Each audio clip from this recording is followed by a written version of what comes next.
Oke. Assalamualaikum warahmatullahi wabarakatuh. Bismillahirrahmanirrahim.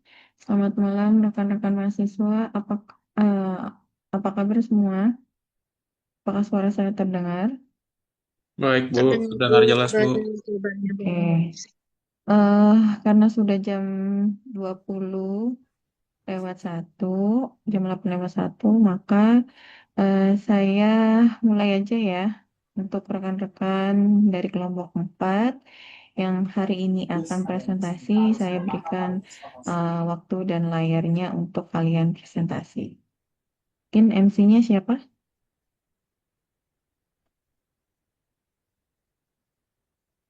Sudah ada mahasiswanya? Mas Ferdinand? Hadir, Bu.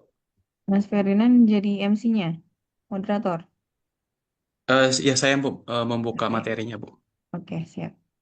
Waktu dan layar saya persilakan untuk kelompok 4. Izin Mas Fahri mungkin bisa di-share screen. Iya. Oke, Assalamualaikum warahmatullahi wabarakatuh. Salam sejahtera untuk kita semua. Selamat malam, Ibu dan teman-teman sekalian. Eh, Pada kesempatan kali ini, kami dari kelompok keempat dipercayakan untuk mempresentasikan terkait dengan otoritas jasa keuangan. Langsung lanjut slide berikutnya, Mas Fakri.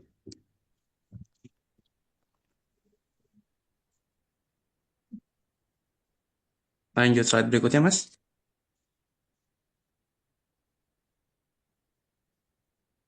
Oke.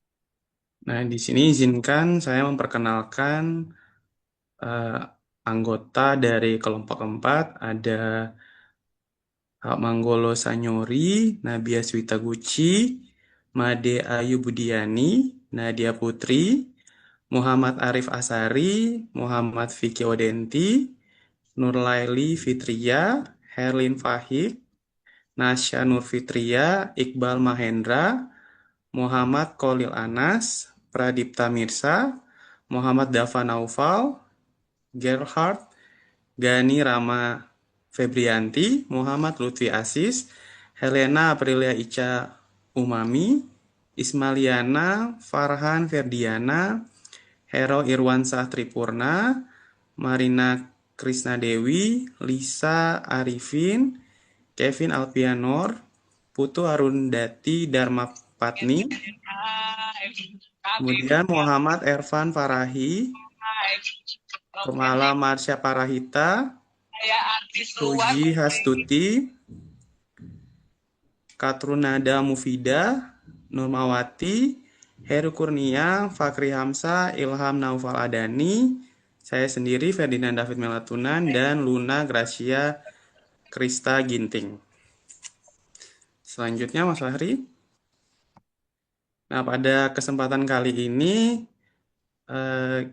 key discussion-nya antara lain yaitu sejarah pembentukan OJK, kemudian ada penerbitan sekuritas proses pendaftaran, kemudian persyaratan laporan berkala, kemudian penerapan ketentuan Sarbanes-Oxley Act 2002 di pasar modal Indonesia, dan yang terakhir yaitu persyaratan pengungkapan.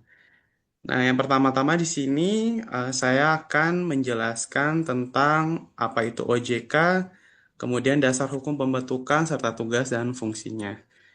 Slide selanjutnya, Mas. Ya, yang ini pertama adalah dasar hukum dari pembentukan OJK. Jadi OJK ini sendiri adalah lembaga independen eh, yang dibentuk pada tahun 2011 berdasarkan Undang-Undang Nomor 21 Tahun 2011.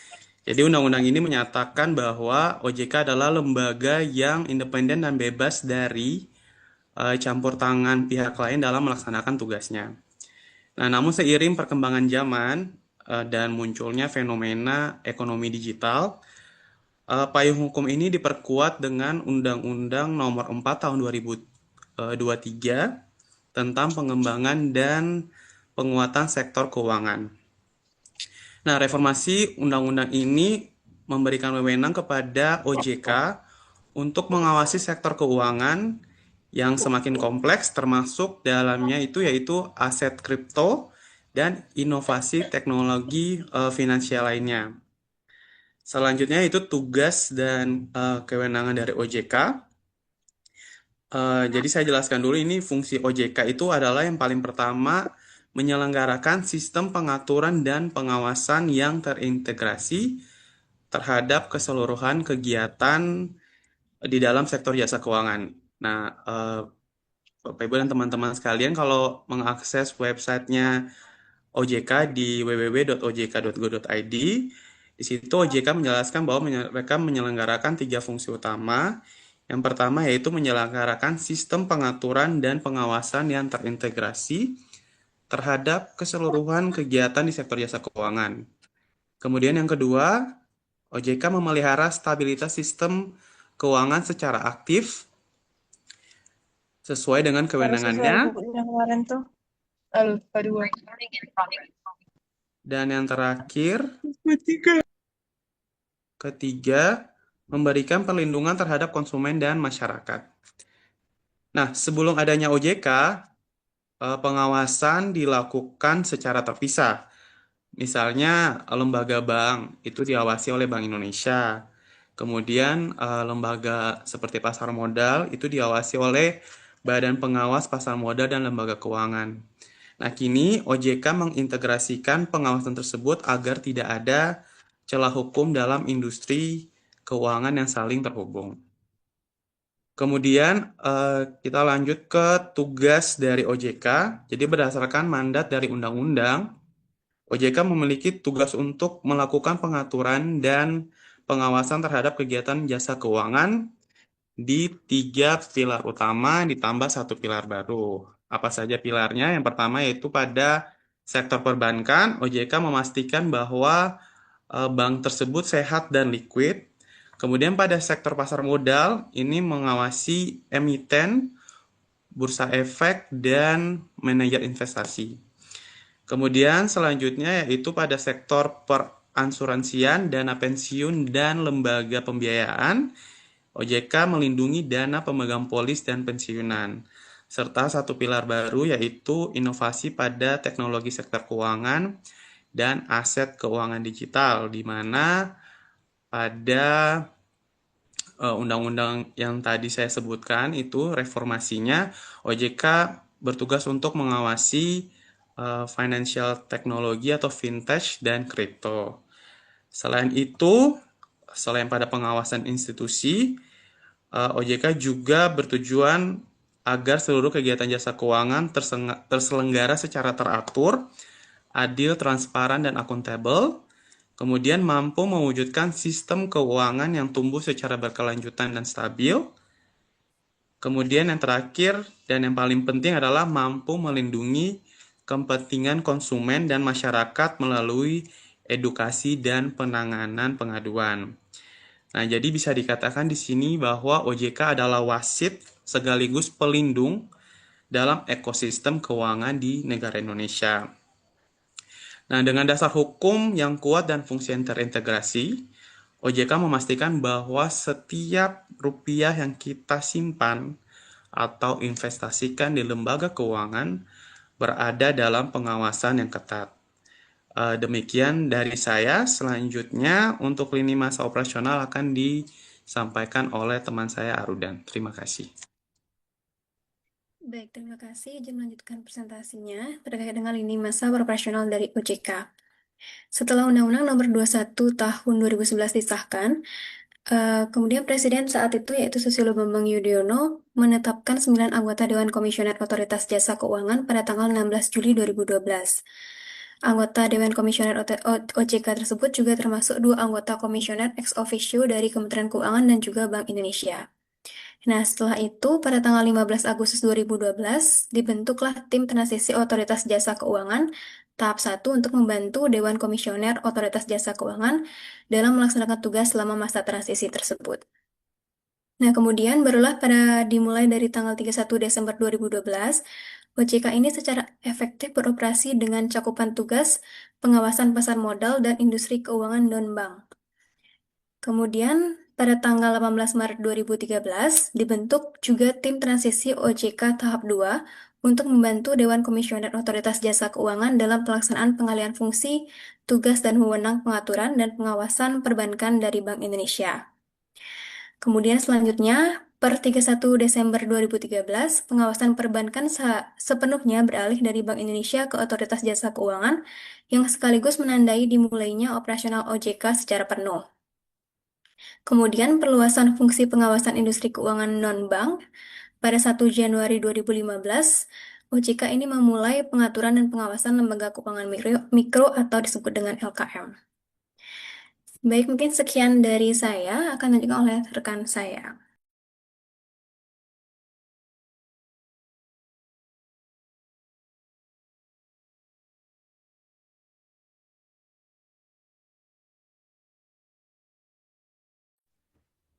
Baik, terima kasih. Selanjutnya saya akan menjelaskan mengenai penerbitan sekuritas dalam proses pendaftaran. Sebelum perusahaan menerbitkan sekuritas seperti saham atau obligasi ke masyarakat, perusahaan juga harus melalui proses pendaftaran terlebih dahulu. Proses ini dilakukan ke Otoritas Jasa Keuangan atau OJK. Proses pendaftaran adalah prosedur yang wajib di mana perusahaan menyampaikan dokumen dan informasi penting kepada OJK sebelum melakukan penawaran umum, yang tujuannya agar OJK dapat memastikan bahwa perusahaan sudah memberikan informasi yang lengkap, transparan, dan sesuai pada ketentuan. Adapun beberapa tujuan dari proses pendaftaran seperti 1, adanya keterbukaan informasi.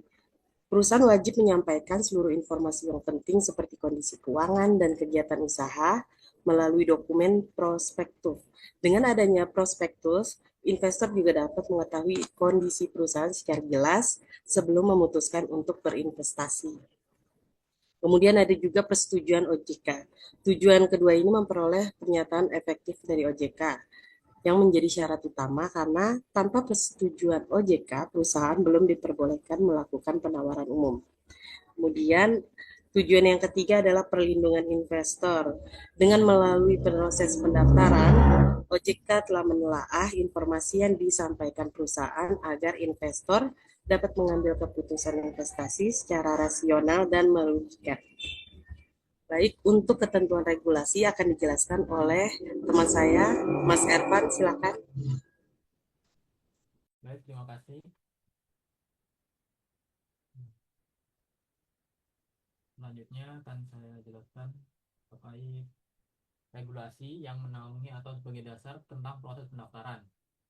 Di antaranya ada beberapa. Yang pertama terkait Undang-Undang Nomor 8 Tahun 1995 tentang Pasar Modal yang mengatur kewajiban pernyataan pendaftaran sebelum melakukan penawaran umum. Lalu selanjutnya POJK atau Peraturan OJK Nomor 7/POJK.04/2017 tentang dokumen pernyataan pendaftaran dalam rangka penawaran umum yang mengatur format, isi, dan persyaratan dokumen pendaftaran. Selanjutnya POJK Nomor 53/POJK.04/2017 tentang pernyataan pendaftaran dalam rangka penawaran umum dan kegiatan penawaran umum yang mengatur proses pengajuan hingga status efektif. Selanjutnya POJK Nomor 12/POJK.04/2017 yang mengatur khusus obligasi dan sukuk, mengatur dokumen pendaftaran untuk efek bersifat utang dan atau sukuk.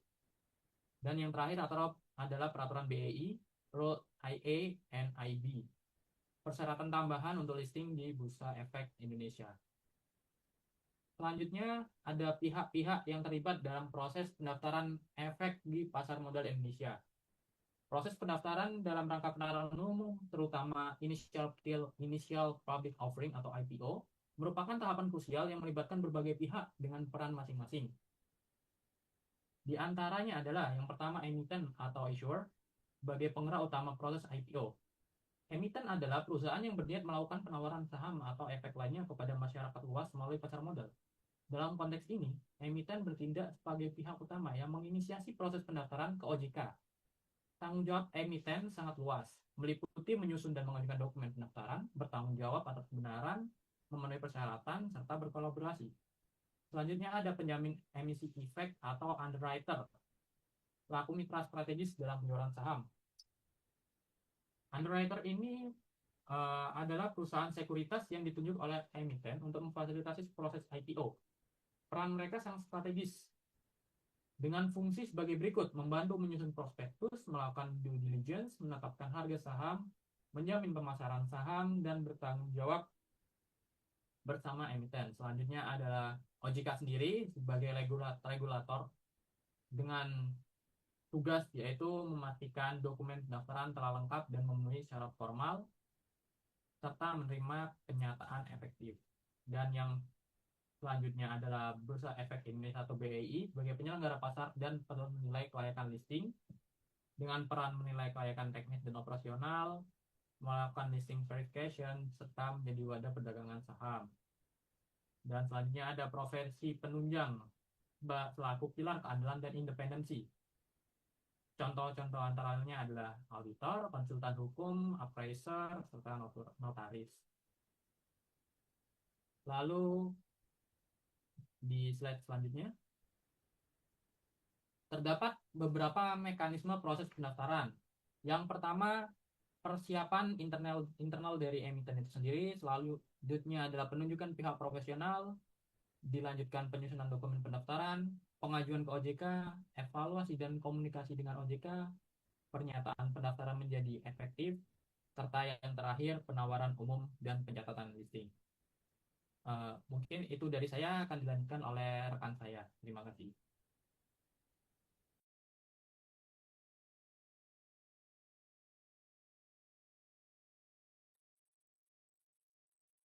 Baik, saya lanjutkan. Di sini saya akan menjelaskan pengertian laporan berkala.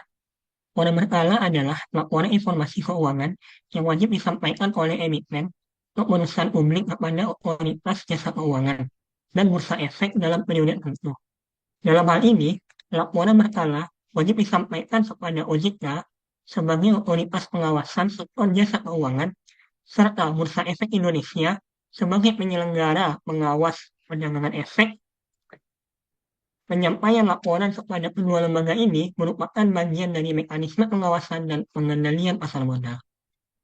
Dasar hukum tentang pelaporan berkala ini pertama, Peraturan OJK Nomor 29 POJK 04 2016 tentang laporan tahunan emiten atau perusahaan publik. Kedua, PSAK. PSAK 1 tentang penyajian laporan keuangan dan SAK network. Serta berdasarkan peraturan perundang-undangan Nomor 40 Tahun 2007 tentang perseroan terbatas dan Undang-Undang Nomor 8 Tahun 1995 tentang pasar modal. Laporan berkala bertujuan menyediakan informasi terkini tentang kondisi keuangan perusahaan dan menjamin transparansi dan keterbukaan bagi investor dan menjaga keteraturan dan perdagangan dan perlindungan investor. Tujuan laporan berkala ini disusun disampaikan dengan tujuan utama untuk memberikan gambaran terkini dan menyeluruh mengenai kondisi keuangan serta kinerja perusahaan. Informasi ini mencerminkan posisi laporan keuangan hasil usaha arus kas pada periode tertentu sehingga dapat digunakan sebagai dasar evaluasi oleh para pemangku kepentingan, dalam hal ini adalah pemegang saham. Kedua tujuannya, menjamin transparansi dalam keterbukaan informasi. Melalui laporan berkala, emiten atau perusahaan menerapkan prinsip transparansi dan keterbukaan di pasar modal. Investor memperoleh akses yang setara terhadap informasi dan materi perusahaan sehingga dapat meminimalkan terjadinya asimetri informasi antara manajemen dan publik. Tiga, tujuannya mendukung pengambilan keputusan investor. Informasi yang terkandung dalam laporan berkala menjadi dasar bagi investor dalam mengambil keputusan investasi baik untuk membeli, menahan, atau menjual efek ini saham yang dia miliki. Dengan informasi yang ada, tepat waktu investor dapat menilai risiko dan potensi imbal hasil yang dari emiten yang mereka miliki. Berikutnya, tujuannya menjaga keteraturan perdagangan efek. Ketersediaan informasi yang konsisten dan membantu menciptakan perdagangan efek yang teratur, wajar, efisien. Laporan berkala mencegah spekulasi yang yang berlebihan akibat kurangnya informasi dan membantu menjaga stabilitas pasar modal. Yang terakhir, tujuannya adalah perlindungan bagi investor.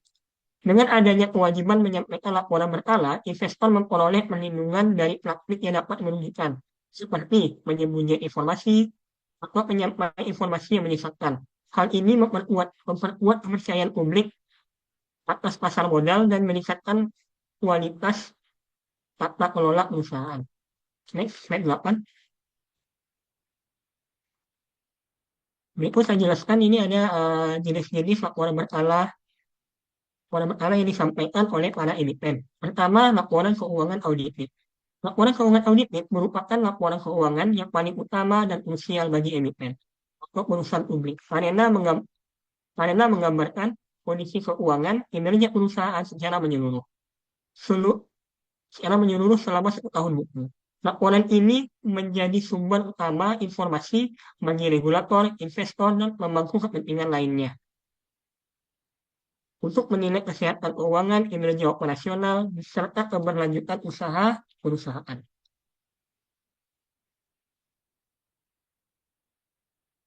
Dan laporan keuangan audited wajib disampaikan maksimal 4 bulan terakhir setelah tahun buku. Ini menyesuaikan dengan pelaporan SP tahunan. Kedua, yang ketiga harus diaudit oleh KAP yang terdaftar di OJK. Laporan keuangan harus diaudit oleh kantor akuntan publik yang terdaftar di Otoritas Jasa Keuangan. Audit dilakukan memberikan opini independen kewajaran penyajian laporan keuangan sesuai dengan standar akuntansi yang berlaku. Dengan adanya audit, tingkat keandalan dan kredibilitas yang keuangan yang meningkat sehingga dapat digunakan sebagai dasar pengambilan keputusan yang objektif oleh investor, manajemen, dan para regulator. Membuat laporan keuangan harus lengkap catatan laporan segmen jika relevan dan laporan manajemen perusahaan. Laporan keuangan membuat laporan lengkap terdiri atas laporan posisi keuangan, laporan laba rugi, penghasilan komprehensif lainnya, laporan perubahan likuiditas, laporan arus kas, CALK, dan catatan atas laporan keuangan. Catatan atas laporan keuangan memberikan penjelasan rinci mengenai kebijakan akuntansi, rincian akun-akun penting, serta informasi tambahan yang diperlukan untuk memahami laporan keuangan secara menyeluruh.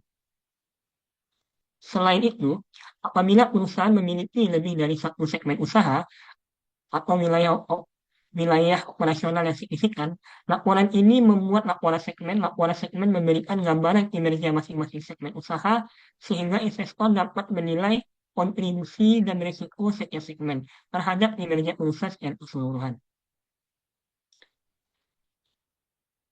Laporan keuangan tahunan ini juga dilengkapi dengan laporan manajemen yang berisi tentang penjelasan dan analisa manajemen mengenai kinerja keuangan, pencapaian, tantangan, serta prospek perusahaan ke depan. Selanjutnya jenis laporan kedua itu laporan interim. Sebenarnya ini nggak terlalu jauh beda ya dengan laporan keuangan, tapi ini lebihnya tidak ke audited. Ini isinya overall masih sama. Sini ada keuangan interim itu ada 3 ya, triwulan. Triwulan itu ada 3, triwulan 1, triwulan 2, triwulan 3. Triwulan 1, 2, 3 ini tidak audit, tapi dilengkapi oleh yang laporan keuangan audited pada akhir April tahun berikutnya. Dan disampaikan paling lambat 1 bulan untuk perusahaan besar dan maksimal 2 bulan untuk perusahaan dengan aset antuh. Biasanya kita bisa akses laporan triwulan ini ada di IDX website resmi yang saham yang TBK. Kita bisa pantau perkembangan perusahaan kita secara berkala dan apakah kebijakan itu berdampak signifikan terhadap keadaan perusahaan.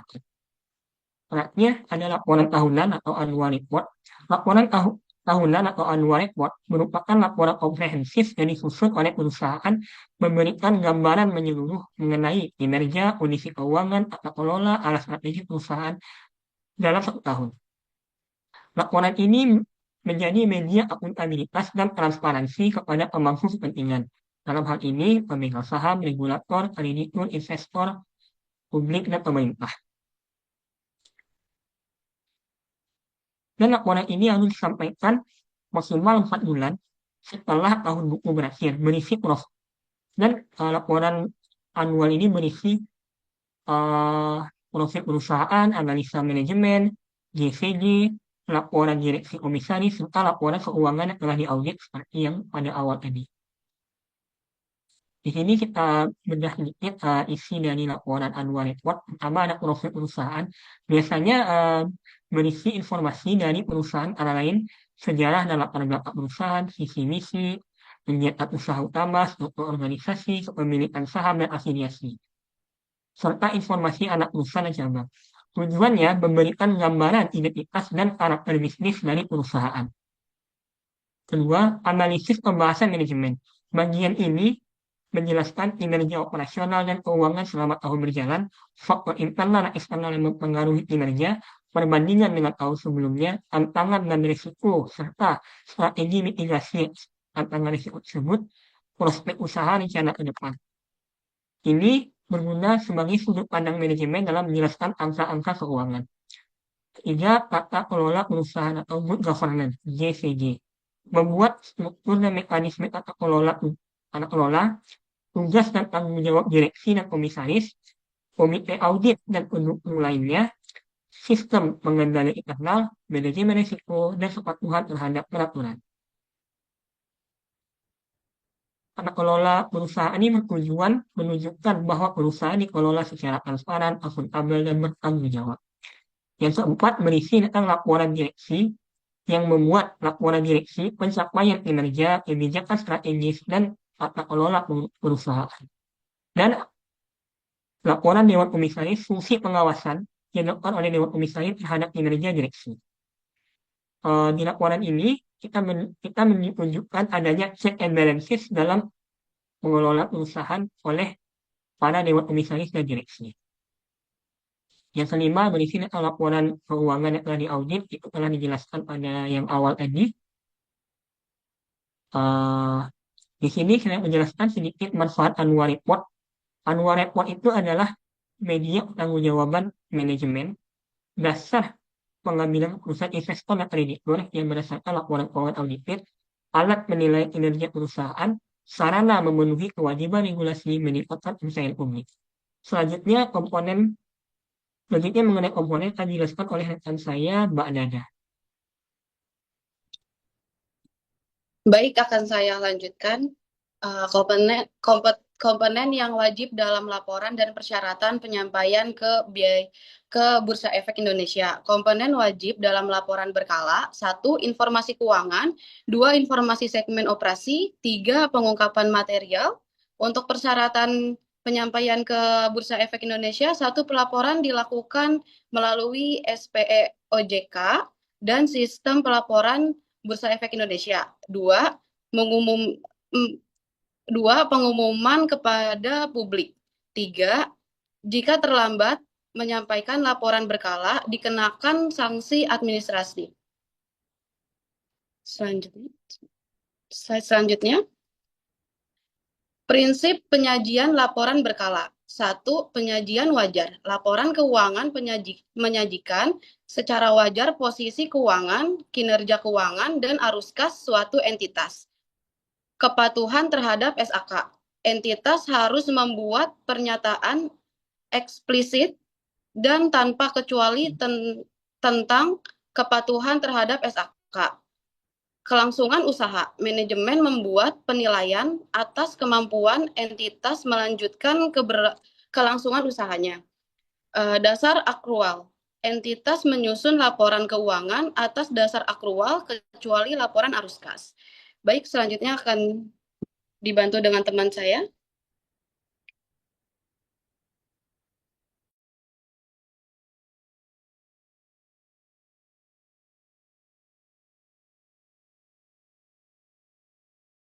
Baik, saya izin melanjutkan terkait dengan penerapan ketentuan Sarbanes-Oxley Act 2002 di Pasar Modal Indonesia.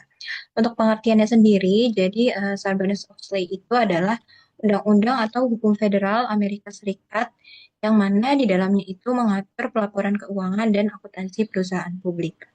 Untuk tujuan utamanya itu untuk meningkatkan transparansi, akuntabilitas, dan juga pengendalian internal perusahaan. Nah, Tapi perlu diketahui bahwa ketentuan ini tidak berlaku di Indonesia.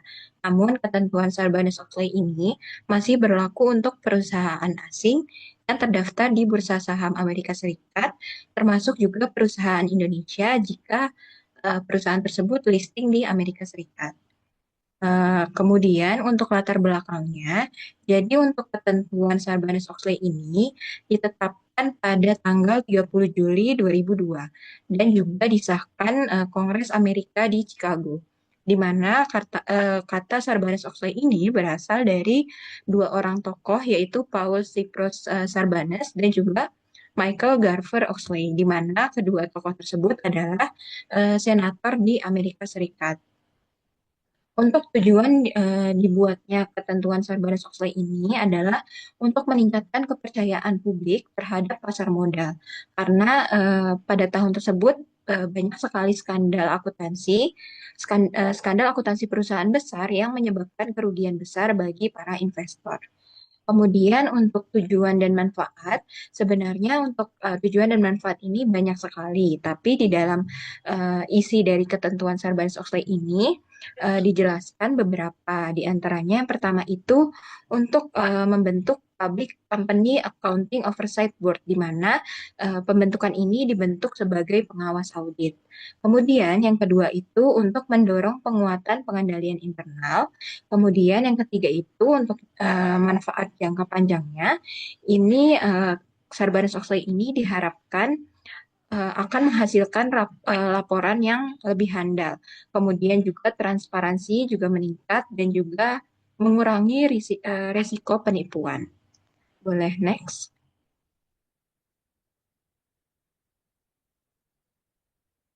Untuk penerapan prinsip Sarbanes-Oxley sendiri di Indonesia, untuk Sarbanes-Oxley ini memang tidak wajib di Indonesia karena memang merupakan hukum federal di Amerika Serikat. Namun prinsip-prinsipnya itu seringkali diadopsi secara sukarela oleh perusahaan Indonesia yang listing di Bursa Saham New York gitu.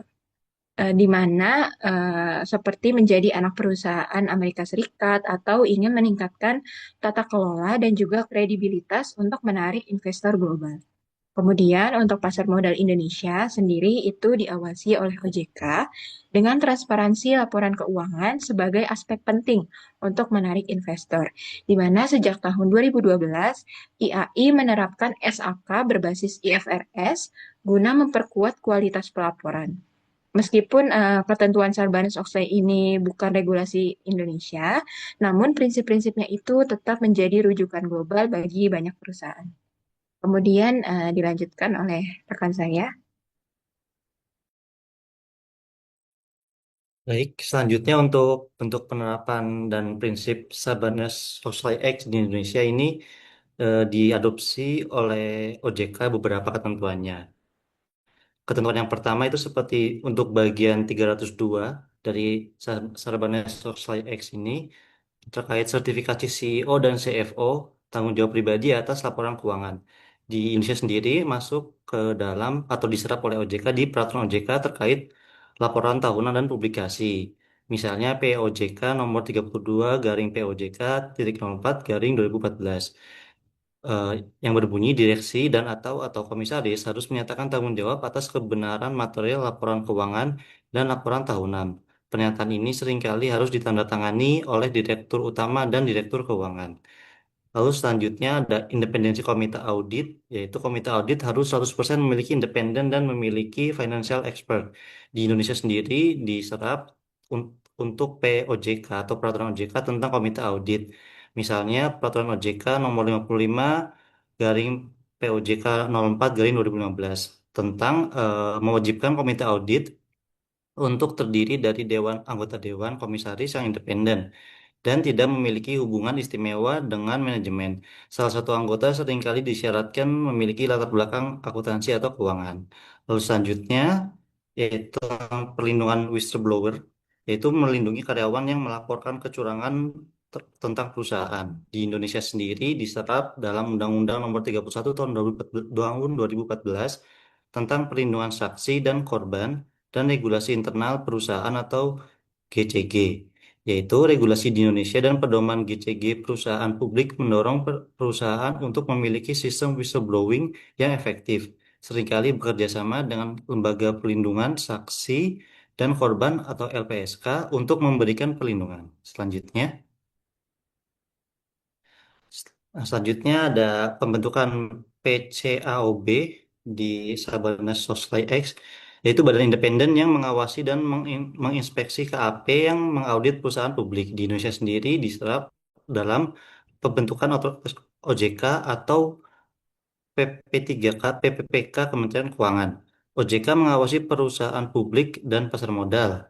Lalu PPPK Kementerian Keuangan melakukan pembinaan perizinan dan pengawasan kualitas terhadap KAP dan AP. Mirip dengan fungsi pengawasan profesi yang dilakukan PCAOB. Lalu selanjutnya ada independensi auditor, yaitu pembatasan ketat jasa non-audit dan rotasi rekanan audit wajib. Di Indonesia sendiri diserap dalam SPAP dan peraturan PPPK Kementerian Keuangan. Menerapkan aturan ketat mengenai independensi KAP terhadap klien audit. Lalu terdapat batasan layanan non-audit yang boleh diberikan dan batasan lama penugasan audit oleh KAP. Lalu terakhir juga sama terkait, oh ini sudah sepertinya ya. Selanjutnya, Mas. Nah, di Indonesia sendiri, Sarbanes Oxley X ini tidak bisa diterapkan sepenuhnya karena ada beberapa tantangan. Yang pertama ada perbedaan dari regulasi itu sendiri. Nah, jadi tantangan yang pertama terkait perbedaan regulasi karena di US sendiri atau Amerika Serikat sendiri berbasis sistem hukum dan praktis, sementara di Indonesia memiliki kerangka hukum dan regulasi yang tersendiri. Jadi hal itu yang membuat sulitnya diterapkan di Indonesia. Selain itu potensi overlap dan juga konflik antara peraturan US dengan peraturan Indonesia sendiri yang menyebabkan sulitnya untuk diterapkan secara menyeluruh. Selanjutnya ada biaya implementasi yang juga tinggi. Hal ini menjadi beban sendiri eh,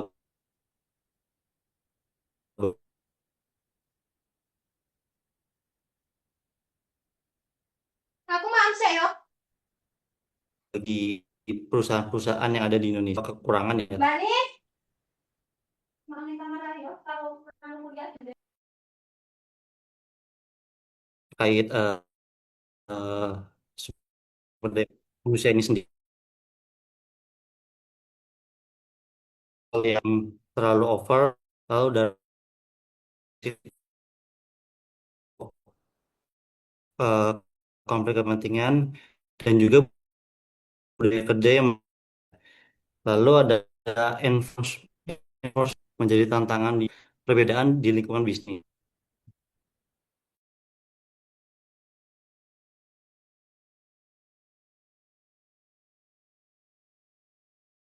Mungkin sekian dari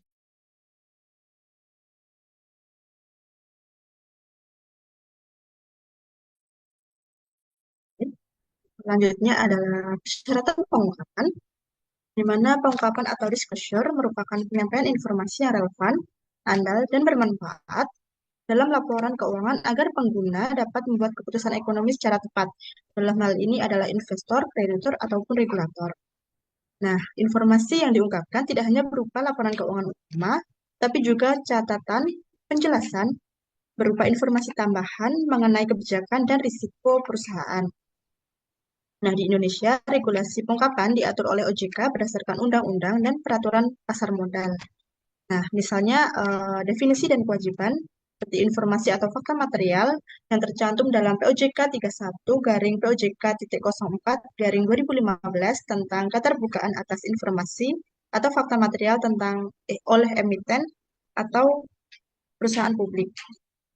Nah, tujuan dari pengungkapan menurut Christensen et al. Yaitu yang pertama adalah menyediakan informasi yang relevan untuk pengambilan keputusan investasi. Nah, investor tentunya membutuhkan data yang akurat agar dapat menilai risiko dan potensi keuangan. Nah, yang kedua adalah menjelaskan rincian komponen laporan keuangan secara transparan agar pengguna laporan memahami struktur dan detail keuangan perusahaan. Yang ketiga adalah memberikan informasi mengenai risiko, ketidakpastian, dan prospek usaha di masa depan. Nah, dengan transparansi ini akan membantu investor dalam mengantisipasi potensi masalah ataupun peluang di masa depan. Kemudian yang keempat adalah memenuhi persyaratan hukum dan standar akuntansi. Next. Menurut Baker et al., pengungkapan ini diklasifikasikan menjadi 3 kategori utama. Yang pertama adalah mandatory disclosure, yang merupakan pengungkapan wajib sesuai regulasi pasar modal, seperti laporan tahunan, laporan keberlanjutan, laporan keuangan audit, dan laporan corporate governance. Nah, tujuan dari mandatory disclosure ini adalah untuk memenuhi persyaratan hukum dan regulasi agar transparansi minimum tercapai. Yang kedua adalah voluntary disclosure, yang merupakan pengungkapan sukarela untuk meningkatkan transparansi, seperti laporan ESG, strategi digital perusahaan, dan forecast management. Nah, tujuan dari voluntary disclosure ini merupakan memberikan informasi tambahan kepada investor dan membangun kepercayaan. Yang ketiga adalah segment disclosure, yang merupakan pengungkapan informasi segmen usaha berdasarkan PSAK 5 untuk membantu investor melihat profitabilitas beberapa segmen, di antaranya segmen pendapatan, laba rugi, dan aset. Nah, tujuannya adalah agar investor dapat melihat kontribusi masing-masing unit bisnis terhadap kinerja keseluruhan. Next. Nah, dalam regulasi pasar modal Indonesia, pengungkapan dikelompokkan dalam beberapa kategori. Yang pertama ada mandatory disclosure, seperti yang telah saya jelaskan tadi, bahwa hal ini wajib diungkapkan. Contohnya yang pertama adalah prospektus saat penawaran umum, misalnya IPO atau obligasi. Prospektus ini harus memuat informasi keuangan, profil perusahaan, risiko, struktur modal, dan aspek material lainnya. Regulasi terkait proses ini diatur dalam regulasi OJK tentang penawaran umum dan pendaftaran efek. Yang kedua adalah laporan keuangan berkala, di mana minimal laporan keuangan tahunan dan tengah tahunan bagi emiten atau perusahaan publik. Hal ini diatur dalam POJK 14 garing POJK.04 tahun 2022 tentang penyampaian laporan keuangan berkala emiten atau perusahaan publik. Yang ketiga adalah laporan keuangan atau annual report, yang memuat ringkasan data keuangan penting, laporan direksi dan komisaris, dan informasi lainnya. Diatur dalam POJK 29 garing POJK.04 garing 2016 tentang laporan tahunan emiten atau perusahaan publik. Yang keempat adalah informasi atau fakta material lainnya. Di antaranya adalah aksi korporasi besar, perubahan manajemen atau pemegang saham, transaksi material, perubahan kegiatan usaha, bangkrutan atau pailit, dan sebagainya.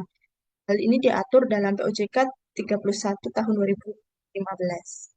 Kemudian yang kedua ada voluntary disclosure, di mana perusahaan dapat juga memberikan informasi tambahan untuk meningkatkan kepercayaan stakeholder. Misalnya seperti yang telah saya jelaskan tadi, yaitu laporan keberlanjutan, informasi ESG, strategi bisnis jangka panjang, inovasi, dan aspek non-keuangan lainnya.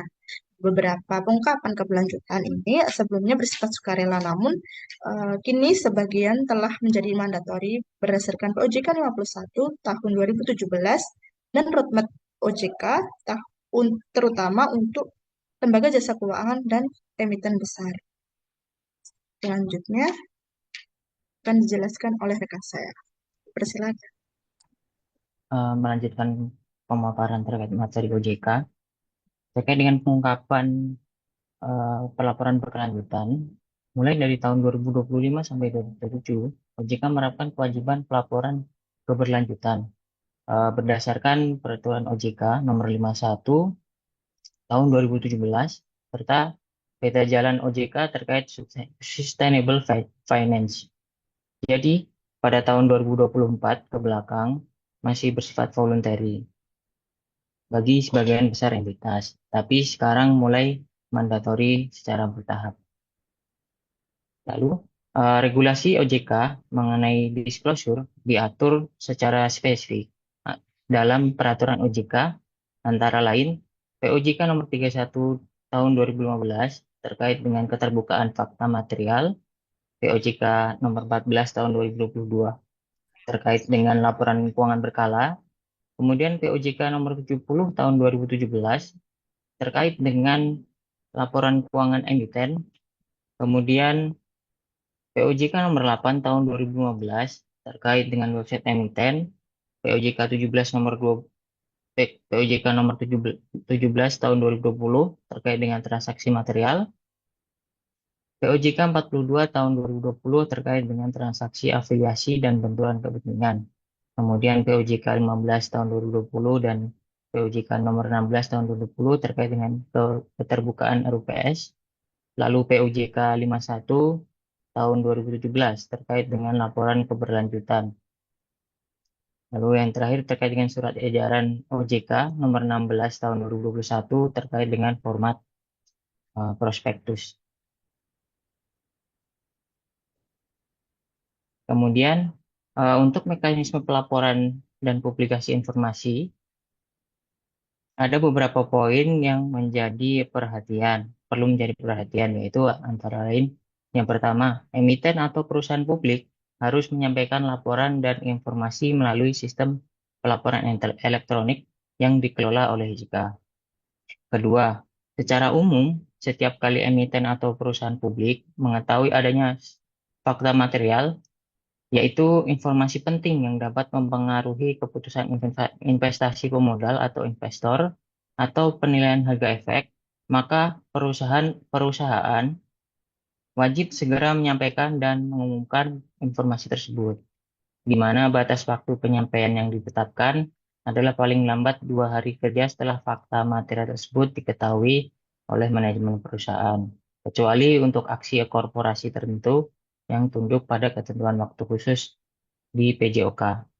Kemudian poin yang ketiga yaitu terkait dengan untuk perusahaan publik harus tercatat di bursa. Pengumuman dapat dilakukan melalui situs web emiten atau perusahaan, situs web bursa efek, dan atau surat kabar nasional, tergantung peraturan pelaksanaannya.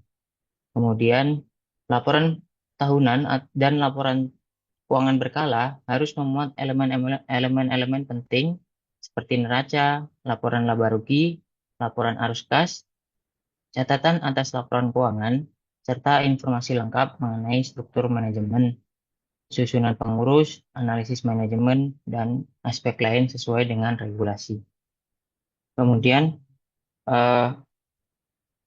sanksi atas pelanggaran pengungkapan, di mana perusahaan atau emiten yang gagal memenuhi kewajiban disclosure atau pengungkapan, misalnya gagal menyampaikan informasi material tepat waktu, menyampaikan informasi tidak lengkap atau menyesatkan, dapat dikenakan sanksi, baik administratif maupun reguler, termasuk denda, pembekuan status pendaftaran, atau tindakan lainnya sesuai dengan regulasi OJK, di mana sanksi ini penting untuk menjaga integritas pasar dan memberi efek jerak agar perusahaan konsisten menjalankan kewajiban transparansi. Kemudian, peran disclosure dalam mendorong good corporate governance dan kepercayaan investor. Dengan penerapan persyaratan pengungkapan yang ketat, perusahaan diharapkan mengadopsi praktik tata kelola yang baik atau CGC, good corporate governance, membangun reputasi transparan dan meningkatkan kepercayaan investor, baik investor domestik maupun investor asing. Informasi lengkap dan akurat memungkinkan investor membuat penilaian risiko dan potensi imbal hasil yang rasional, sehingga membantu efisiensi pasar dan stabilitas keuangan. Selain itu, sebagai bagian dari tren global, disclosure termasuk sukarela seperti pelaporan berkelanjutan atau sustainability finance dapat mendukung praktik keberlanjutan dan tanggung jawab sosial perusahaan terkait dengan ESG, environmental, social, dan governance, yaitu kerangka kerja framework yang digunakan untuk menilai kinerja dan keberlanjutan suatu perusahaan di luar aspek keuangan semata. Hal tersebut menjadikan perusahaan publik di Indonesia lebih kompetitif dan dipercaya. Mungkin sekian pemaparan dari kelompok kami. yang dapat kami sampaikan. Selanjutnya, kami membuka sesi tanya jawab apabila terdapat pertanyaan, masukan maupun diskusi yang lebih lanjut terkait dengan materi yang telah kami presentasikan.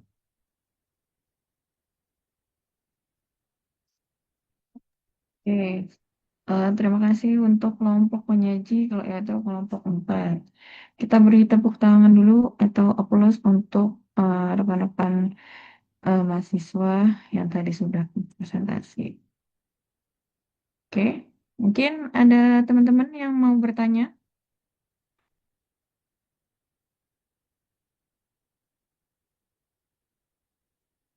Ada yang ingin bertanya? Oke, silakan Mbak Rosa. Mungkin saya buka satu pertanyaan saja ya, karena memang sudah mau Izin, jam 9. Ya, oh ya, silakan Mbak Rosa. apakah terdengar jelas suara saya? Ya, terdengar Mbak.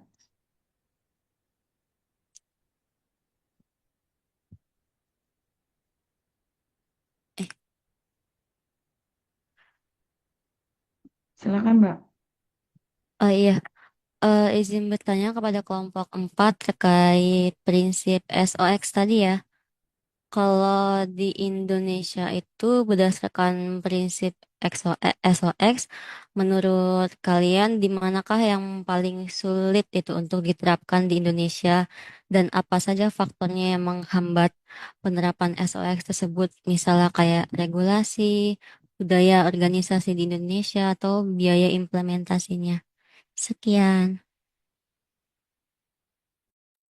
Oke, itu tadi pertanyaan dari Mbak Rosa ya. Terima kasih Mbak Rosa atas pertanyaannya. Mungkin bisa langsung dijawab dari kelompok penyaji.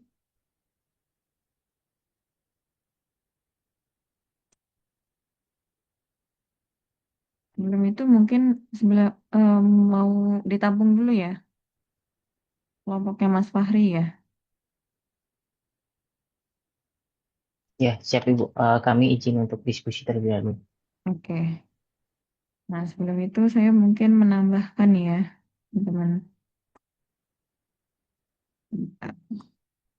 Oke, tadi yang sudah dijelaskan oleh kelompok penyaji atau kelompok 4 sudah sangat bagus ya. Tadi memaparkan berkaitan dengan OJK, terus ada namanya tadi ya, SOC yang tadi ya, atau Sarbanes-Oxley Act tahun 2002.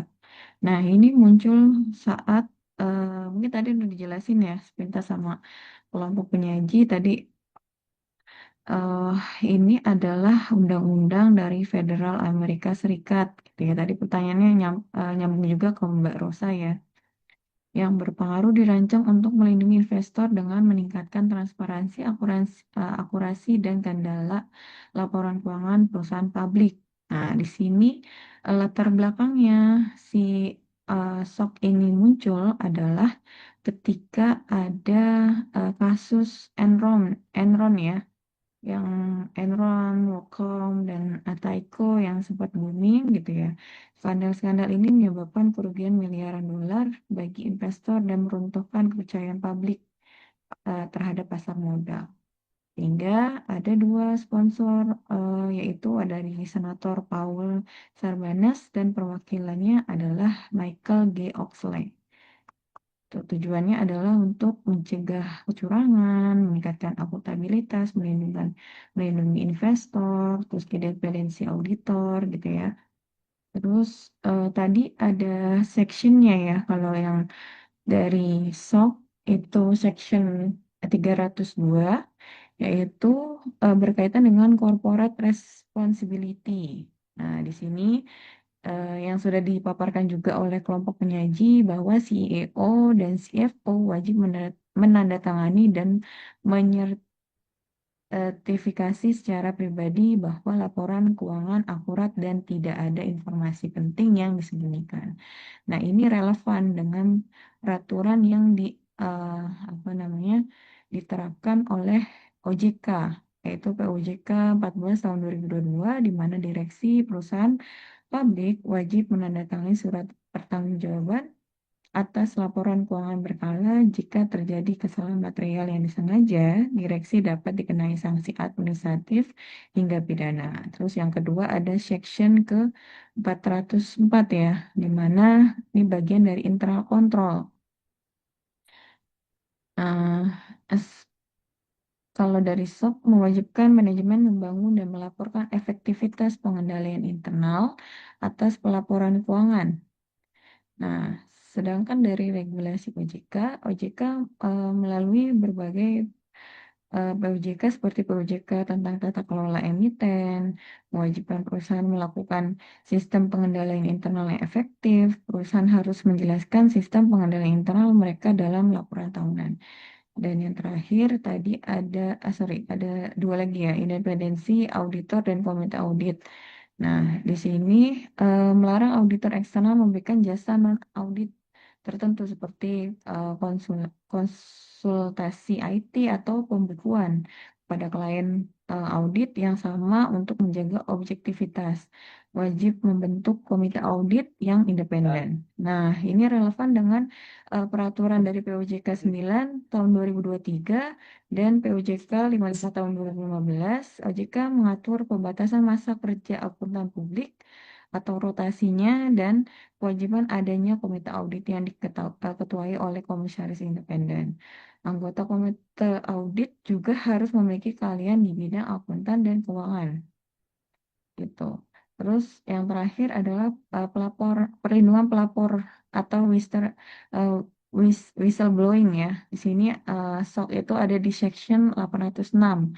Berikan perlindungan bagi karyawan yang melaporkan kecurangan perusahaan. Nah, ini relevan dengan POJK atau peraturan dari OJK tentang tata kelola, yaitu OJK mendorong dan bagi lembaga jasa keuangan tertentu mewajibkan adanya mekanisme whistleblowing system atau WBS. Perusahaan publik diwajibkan mengungkapkan kebijakan peraturan bagi pelapor dalam laporan tata kelola mereka. Selanjutnya tadi ada mandatory dan pengungkapan ya. Dasar regulasi pasar modal Indonesia dibagi menjadi dua. Ada mandatory atau pengungkapan wajib ya seperti laporan keuangan berkala gitu. Terus ada laporan tahunan gitu atau informasi atau fakta internal lainnya gitu.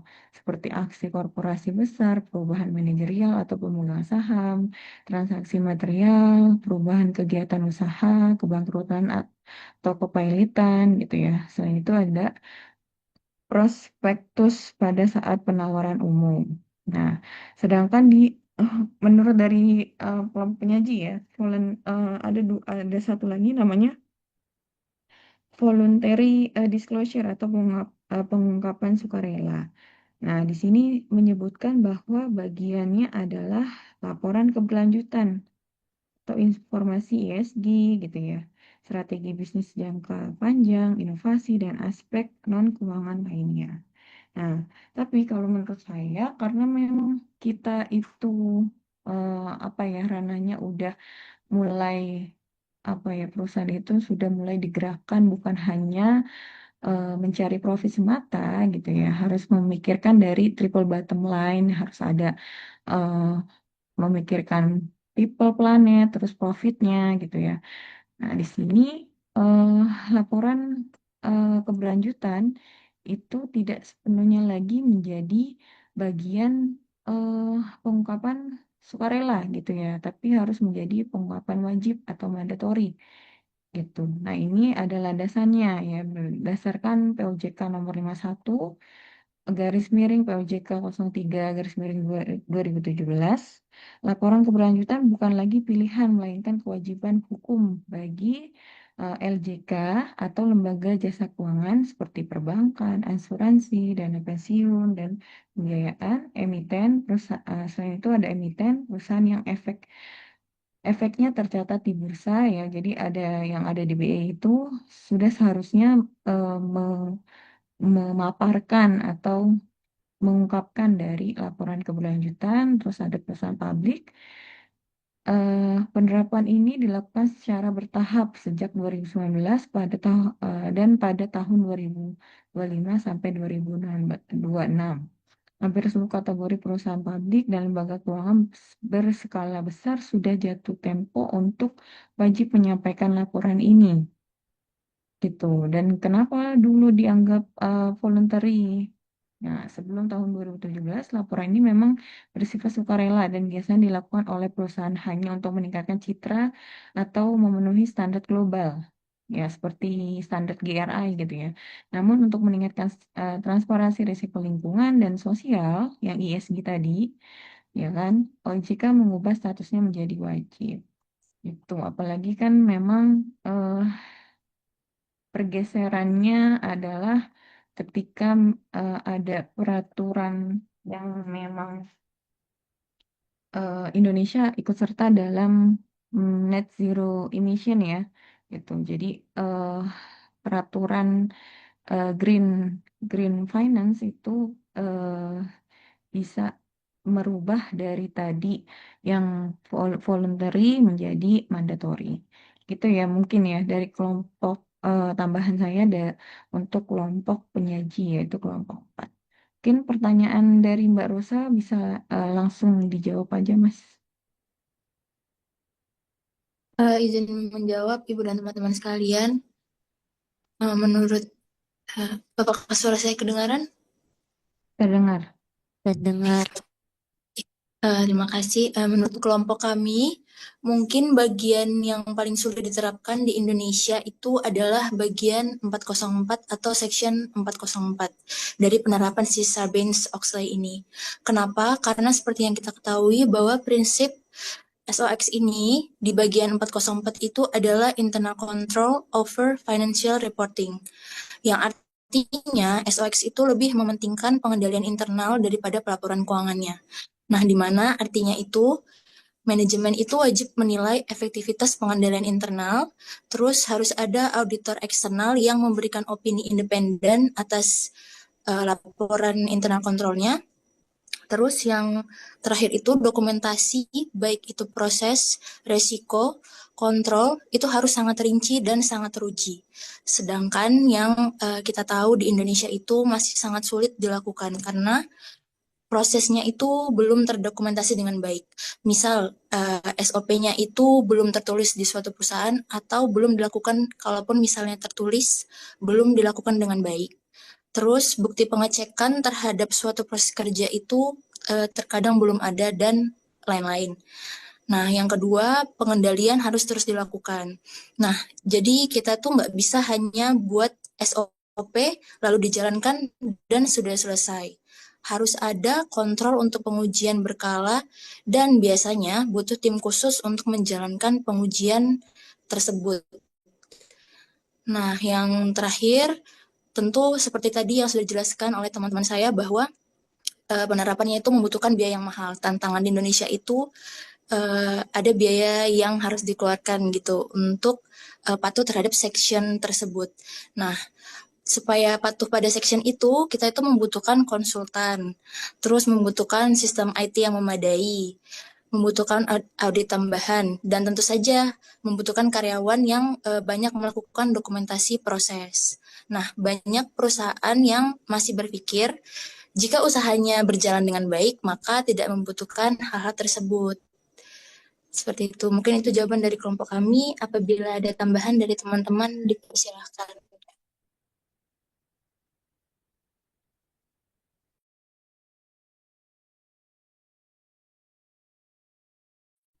Izin Bu Mutiara mungkin menambahkan sedikit karena tadi mungkin saya yang mempresentasikan terkait ini. Jadi mungkin kendala terbesarnya salah satunya itu adalah perbedaan regulasi ya. Karena kan terlihat juga di Indonesia dan juga tes apa suara terdengar Bu? Terdengar. Ya. Karena di Indonesia dan juga US sendiri kan dari bentuk negara sendiri juga beda ya, federal dan juga republik. Jadi pasti hukumnya juga berbeda.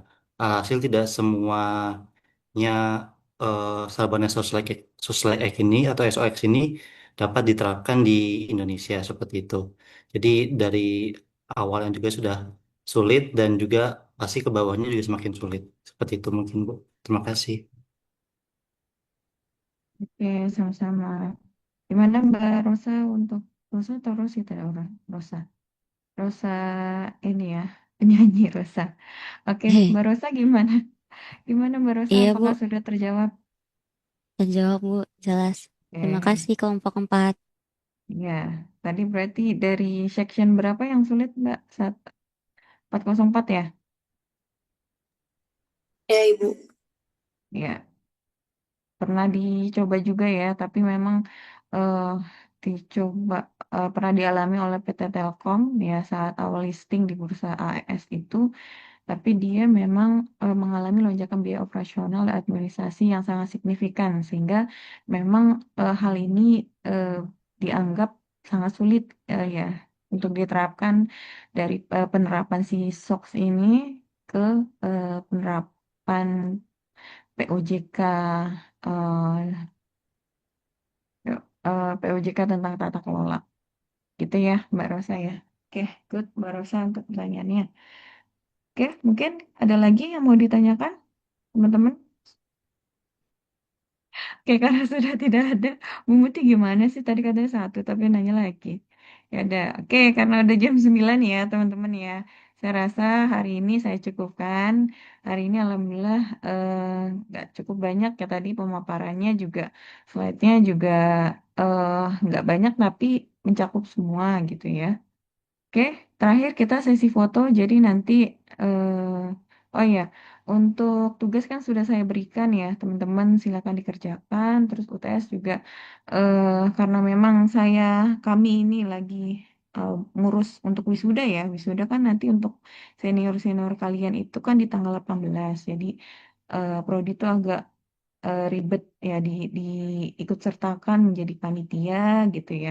Jadinya mungkin saya sambil apa ya menyicil gitu ya UTS nilai UTS tugas gitu dan UASnya kan tinggal eh, saya masukkan aja gitu ya nanti after UAS sudah selesai tuh jadi silakan dikerjakan dulu terus untuk absensi nanti kalau misalkan saya akan absensi Hamin berapa mungkin saya akan menyampaikan ke perwakilan kelas untuk disampaikan kembali ke grup gitu ya. Jadi saya masih buka untuk eh, pertemuan dari berapa ya? 10 ya? 9. 9 udah saya tutup belum? Belum ya. Dari 9 sampai ke terakhir nanti kalau saya udah apa namanya? Udah tutup kelas gitu ya.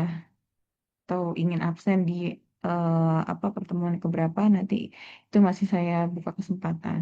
Jadi teman-teman yang belum mendownload atau mengikuti perkuliahan di Edlink maupun eh, Zoom ya bisa ya ikut gitu. Terus saya rasa udah itu aja cukup. Saya foto dulu ya izin ya. Jadi nanti kalau misalkan Ibu kalian izin bertanya, oke boleh Mbak Luna. Ibu, saya kemarin lihat di Edilink, Ibu kayaknya udah absen yang ke-8, tapi saya nggak ada itu, nggak ada absennya, maksudnya nggak ada masuk kah atau izinkah kayak gitu, Bu? Oh, siapa namanya Iya, coba ya? Coba. Di kelas berapa, Mbak? AKL 7 berapa ya, Bu? 70? AKL 702, Ibu. 702. Oke. Hmm.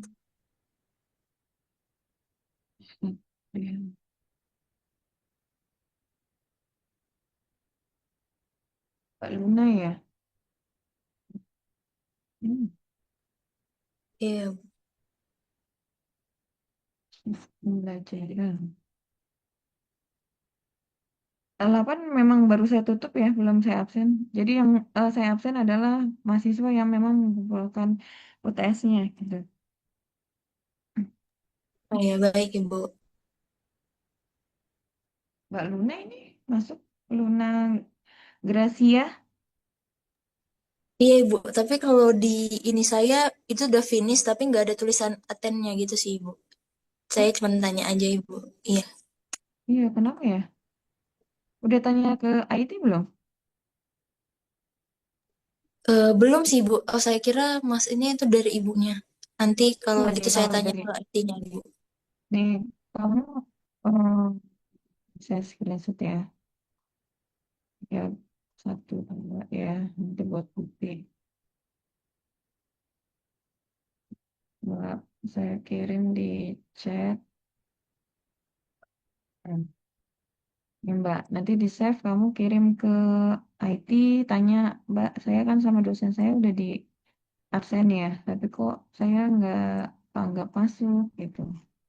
Saya kasih tiga deh. Iya. Kita lihat lagi di ke 6. Hmm, nah, ini. Nah, dua ya. Nanti kamu tanya ke IT ya, nih, simpen ya, Pak. Baik Ibu. Terima kasih ya Oke, Ibu. ya sama-sama. Ada lagi? Izin Dah, Bu, mm saya kendalanya sama silakan. juga kayak Mbak sebelumnya, Siapa? atas nama Uli Natasha. Natasha. Iya Ibu. Natasha. Kelasmu apa? 701 Bu. 702.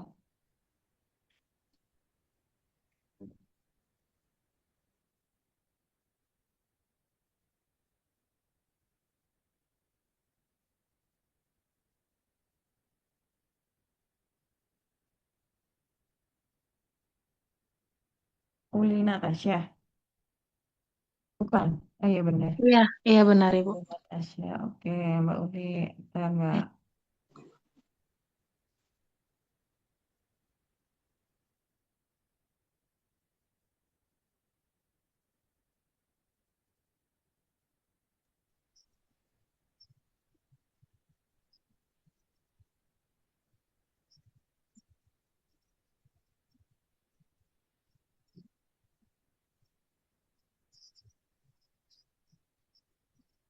Nih, kamu di sini kamu masuk nih, Mbak.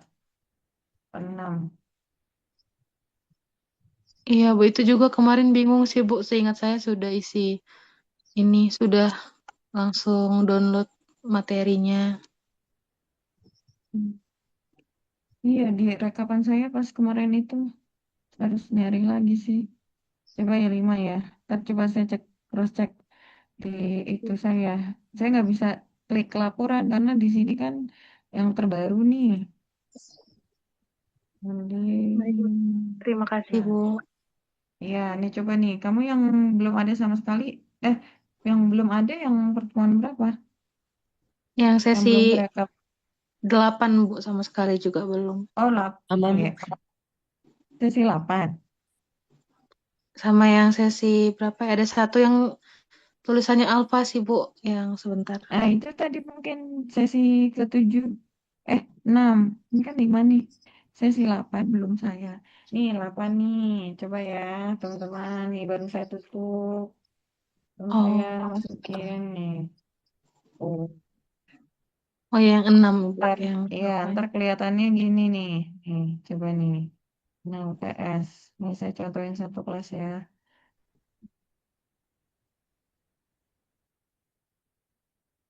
Nah, ini kan kemarin udah diperpanjang nih. Nih. Teman yang belum ngumpulin ini sudah nih. Nah, tuh. 1 sampai ke berapa nih ini kelas. Nah, satu orang nih, Ayu Mila nih. Ayu Mila belum ngerjain 701. Nah, itu berarti nanti Ayu Mila nggak diabsen tuh tesnya. Karena kan tidak mengumpulkan UTS-nya. Coba di 02.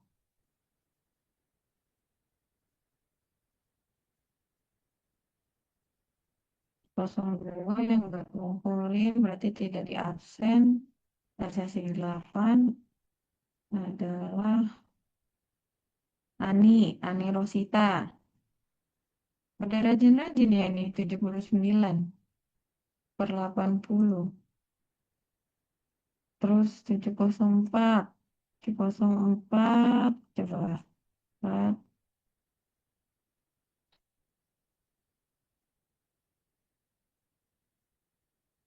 Terus kita lihat, banyak nih, 64 ya. Banyak banget nih, 64 yang ngerjain. Oke ya teman-teman ya. Izin tanya Ibu. Jadi teman-teman yang nanya, Bu, pertemuan 8 belum diabsenin? Ya belum. Ya, itu tadi tuh yang 704 banyak banget tuh yang ngerjain tuh. Cuma 64 orang. Yang selebihnya sudah bagus 79 orang. Oke, Oh iya, Bu. ada lagi? Bu. Izin tanya Bu. Oke, Izin Bu atas silakan. atas nama Ansar Bu. Oh, ini saya cek di Edlingnya yang pertemuan 456, saya Alpha Bu.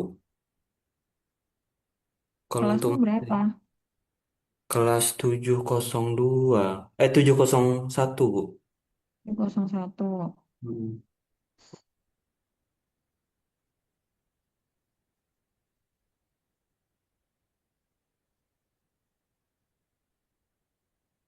Pertemuan berapa? 45. 4, ya 456 Bu. 456. Hmm. 456. Ansor ya. Tadi kamu nanya sama, oh ya. Hmm. Ansor. Mas, saya nanti cross check dulu nih. Saya Iya. cari dulu di mana ya. Data Oh, saya. sama ini sih Bu. Untuk fitur SES-nya emang udah nggak ada ya Bu ya? Iya, udah nggak ada. Kemarin kan ricuh ya. Mahasiswa Hmm. banyak yang nanya, Bu. Oh, Di grup apa yang kemarin sosialisasi tuh. hmm. Ya Kan izin Bu. pada Saya sibuk jadi agak nanya itu. kesulitan monitoring sih Bu.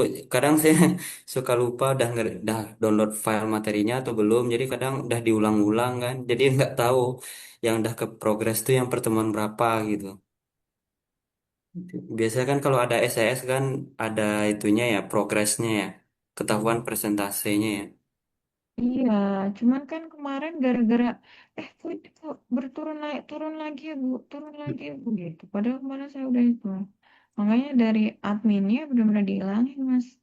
Mm-mm. Itu. Makanya saya pas ngecek absen rasa rasa-rasa udah pas dicek secara rinci ternyata kok alpha ya gitu ya. Kalau yang SES kan ada persentase, kalau ada diisi absennya langsung naik gitu. Itu sih Bu. Iya, kalau itu sih bukan ranah saya ya. Iya, Itu iya. karena kan kita tim dosen hanya menerima doang. Mm-mm. Gitu. Ya Cuman paling antisipasinya mungkin gini loh teman-teman. Saya kan kalau saya pribadi juga ngakuin ya, saya kadang-kadang suka agak molor, kadang on time tapi Rabu malam banget gitu ya. Terus atau enggak Kamis pagi gitu. Nah, itu kan mungkin kalian bisa kalau download, saya punya aplikasinya di HP ya. Kalian ada yang download aplikasinya nggak sih di HP? Aplikasi Adlink? Ada Ibu. Ada. iya. Kalau misalkan ada yang baru, ada notifnya nggak? Enggak, Bu. Gak ada Ada, notif. Bu, ada. Dulu Ada. ada, Ada Bu. kemarin ada Bu. Aku keluar. Nah, yang Tapi kalau ada tuh, hilang-hilang gitu. Iya, ya kalau kadang yang ada, ada kadang Ya kalau yang nggak ada, mungkin settingannya diubah kali ya sama kalian. Gitu. Nah, itu setiap ada notif gitu kan, itu langsung aja download dulu biar ini, biar apa namanya kalian nggak dianggap alfa gitu loh.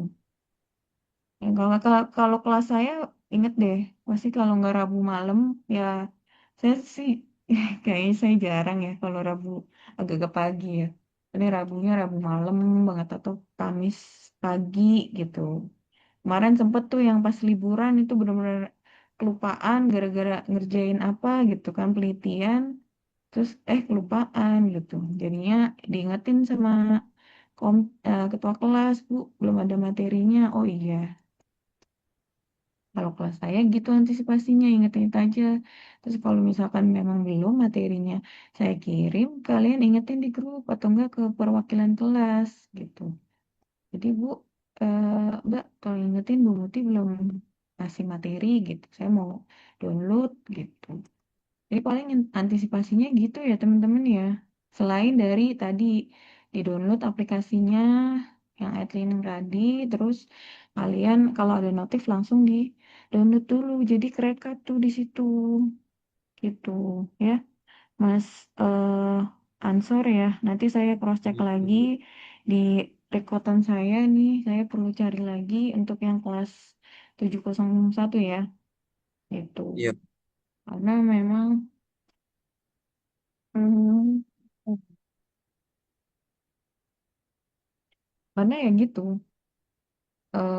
antisipasinya di awal. Ya kalian kan saya juga paham lah kerja lah ya, kerjaan banyak, apalagi yang PNS-PNS ataupun yang swasta kan kadang-kadang sibuk banget ya. Tapi pas lagi lihat notif kan kita lihat chat aja kan ada notif gitu langsung dilihat langsung dibales gitu ya. Ya, ya, bagi saya sih yang penting di download kalau misalkan cuman terima kasih Bu gitu. Saya eh, menghargai sih sopan santun kalian. Cuman kalau misalkan kalian komentar terima kasih Bu, cuman tapi nggak ngedownload ya sama aja gitu. Karena peraturannya eh kalau cuman komentar dan view kan sama aja kayak cuman ngelihat doang, apalagi apa kayak cuman ngelihat doang sepintas gitu, tapi tidak eh memahami ya gitu. Walaupun memang kalau download belum tentu memahami karena download dulu nanti belajarnya nantilah gitu pasti kelas sudah bisa gitu ya. Itu ya buat antisipasinya ya untuk Mas Ansur nanti ya Mas Ansur diingatkan besok saya ya. Oh ya, baik Bu. Oke. Izin Bu Muti, Oke, mohon izin Bu, Bu. pertanyaan banyak nih. Mbak, Eh, iya silakan izin Bu, mohon Mbak maaf. Mahayu. Iya saya juga ini sih Bu ada rekap alfa itu 3 di sesi pertemuan kelima sampai dengan 7. Tapi saya sudah menyelesaikan semua yang di Adlink sih Bu.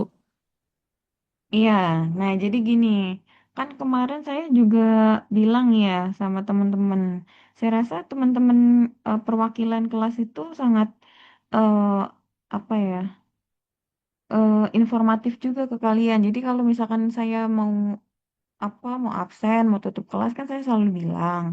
Jadi kalau kalian melakukan perkuliahannya setelah saya tutup kelas ataupun setelah saya apa namanya saya absen. Nah, itu gimana? Kan nggak bisa saya absenkan. Kecuali memang nanti saya tanya apakah ada buktinya.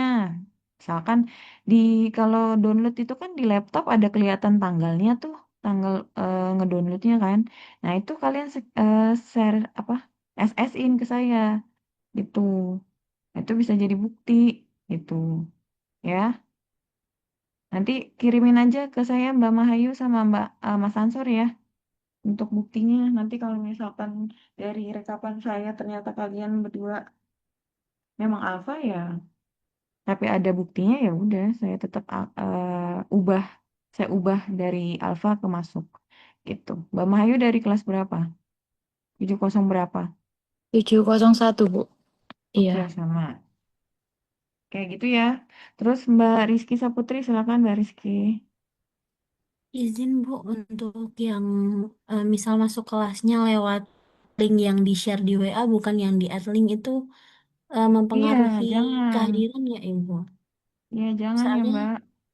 sering itu jadi kayaknya banyak alfanya dari situ. Bu. Oh, ya coba eh kamu masuk terus di setiap itu ya, Iya Bu, setiap Zoom. seingat saya Oke. masuk itu sih Terus ya. nanti saya lihat itunya ya, recordnya ya. Recordnya sama yang tadi tuh saya suka SS-in kalian apa? Saya capture yang masuk siapa aja gitu. Terus di kamu yang saya alfain di pertemuan berapa? Di pertemuan keberapa Mbak Saputri? Pertemuan 3, 5, 6, dan 7. Oke, ntar ya. Saya lihat dulu apakah kamu di pertemuan itu ada kegiatan kelas. Oke, lihat lagi.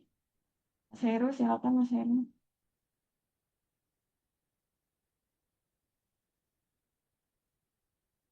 Silakan Mas Heru.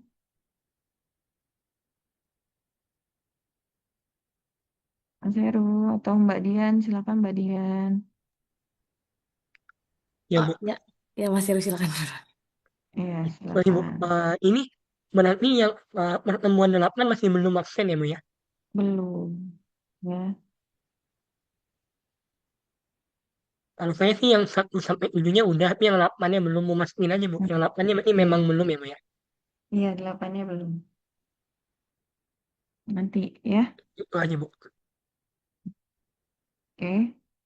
Kalau besok saya nggak ada kerjaan, nanti saya cicil yang UTS-nya dulu. Yang pertemuan ke-8 saya absenkan, tapi penilaiannya nanti menyusul ya. Jadi biar kalian nggak nunggu-nunggu lagi, Bu. Baik, Bu. Ya. Oke, Makasih, Bu. Mbak Dian, ya sama-sama. Silakan Mbak Dian. Eh, izin Bu, untuk yang AK-704 tadi kan dari rekapan Ibu masih banyak yang belum ya Bu ya, kalau dibanding kelas yang lain. Itu saya boleh dapat nama-namanya nggak Bu?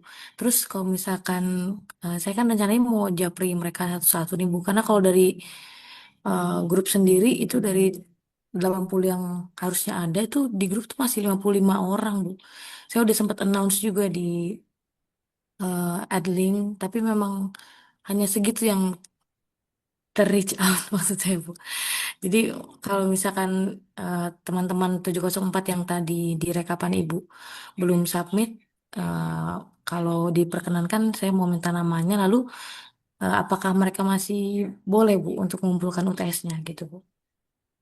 Nah, itu dia sebenarnya Mbak.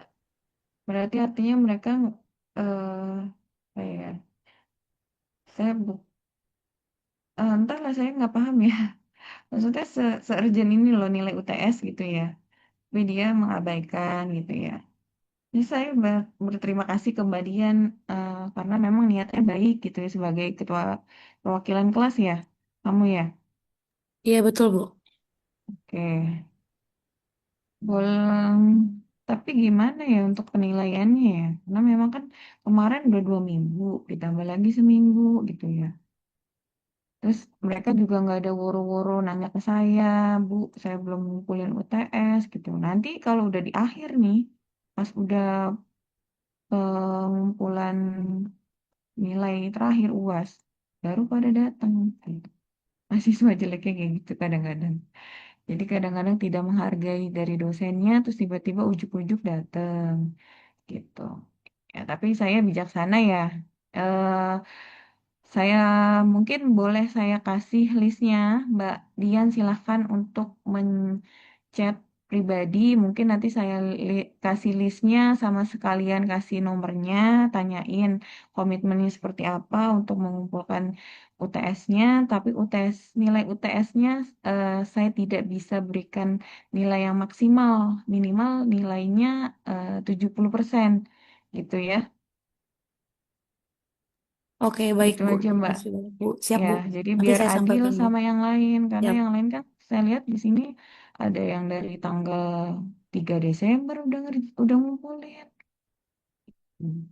Artinya saya juga kalau tanya ke yang lain juga nggak adil lah Bu kalau Ibu ngasih 100% atau 80% gitu. Ya, boleh kamu nanti saya kirim nih screenshotannya sekalian nanti saya kasih nomornya biar kamu bantu untuk chatin ya. Ya Bu, terima kasih banyak ya Bu ya. Batasnya mungkin batas terakhirnya eh, H+3 setelah saya kasih nomornya ke Mbak ya. Oke, siap Bu. Ya, Oke. terima kasih banyak ya Bu. Mohon maaf Ya, ya Bu, jadi sama-sama. merepotkan Bu. Iya, apa-apa Mbak Dian. Saya terima kasih. Saya kasih di grup aja ya, Mbak ya. Siap Bu. Oke, ada lagi.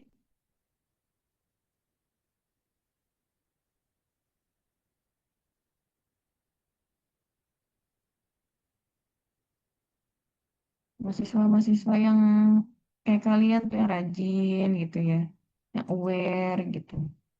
Itu saya sangat seneng. Tapi kalau teman-teman yang mohon maaf ya, yang nggak ada, ya mungkin karena dipikirnya, ya saya juga tidak paham, lah saya juga nggak mau berkomentar kalau salah ngomong. Intinya seperti itu, ya.